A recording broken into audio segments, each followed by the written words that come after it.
എന്റെ സമാധാനം ഞാൻ നിങ്ങൾക്ക് തരുന്നു. ലോകം തരുന്ന സമാധാനം പോലെയല്ല ഞാൻ തരുന്നത്. യേശുക്രിസ്തുവിന്റെ വാക്കുകളാണിത്. എന്നാൽ നേർവിപരീതമാണ് സിറോ മലബാർ സഭയിലെ കാര്യങ്ങൾ. കഴിഞ്ഞ ദിവസം നടന്ന സമവായ ചർച്ചയിലെ ധാരണകൾ പൊളിഞ്ഞു. വീണ്ടും ഏകീകൃത കുർബാനയെ ചൊല്ലി കലാപമായി. സഭ വീണ്ടും പിളർപ്പിന്റെ ഭീഷണിയിലായി.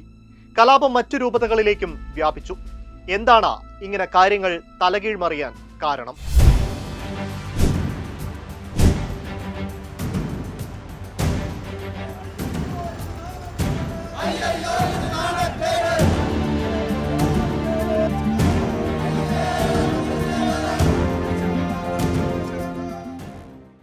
ഈ മാസം 9 ഇറക്കിയ സർക്കുലറാണ് ഇപ്പോഴത്തെ പ്രതിസന്ധികളുടെ ആണിക്കല്ല്.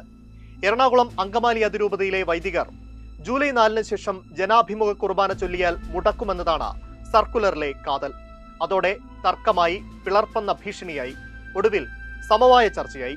ചർച്ചയിൽ 9 ഇറക്കിയ സർക്കുലർ ഭാഗികമായി പിൻവലിക്കാമെന്ന ധാരണയായി.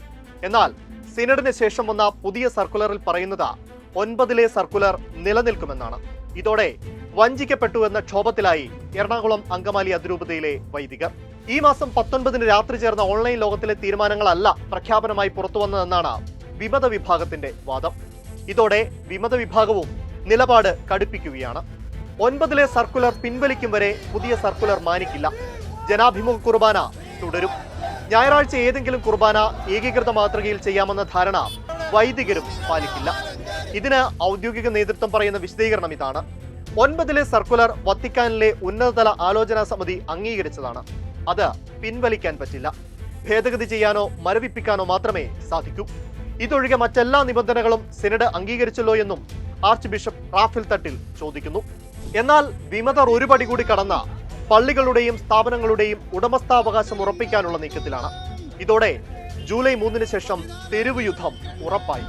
സിനഡ് ചേരുന്നതിന് മുമ്പ് സഭാ ആസ്ഥാനമായ മൗണ്ട് സെന്റ് തോമസിൽ നിന്ന് സിനഡാനന്തര സർക്കുലർ ചോർന്നതാണ് ഇപ്പോഴത്തെ പ്രതിസന്ധികൾക്ക് കാരണം.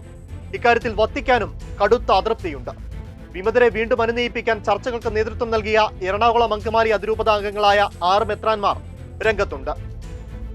ഇതിനിടെ കുർബാന തർക്കം മറ്റു രൂപതകളിലും പ്രതിസന്ധി സൃഷ്ടിച്ചു തുടങ്ങി. വിമതർക്ക് പിന്തുണ പ്രഖ്യാപിച്ച തൃശൂർ അതിരൂപത അംഗങ്ങളായ വൈദികർക്ക് ആർച്ച് ബിഷപ്പ് ആൻഡ്രൂസ് താഴത്ത് താക്കീത് നൽകി. ആവർത്തിച്ചാൽ അച്ചടക്ക നടപടി സ്വീകരിക്കുമെന്നാണ് മുന്നറിയിപ്പ്. തലശ്ശേരി, താമരശ്ശേരി, പാലക്കാട്, ഇരിങ്ങാലക്കുട രൂപതകളിലെ വൈദികർ ജനാഭിമുഖ കുർബാനയ്ക്കായി നിലപാടെടുത്തു തുടങ്ങിയിട്ടുണ്ട്. അതായത് കുർബാന ക്രമത്തിൽ സിറോ മലബാർ സഭയിൽ പിളർപ്പുണ്ടായാൽ എറണാകുളം അങ്കമാലി അതിരൂപത മാത്രമായല്ല സഭയ്ക്ക് പുറത്തു പോവുക, മറ്റു രൂപതകളിലും പിളർപ്പുണ്ടാകും.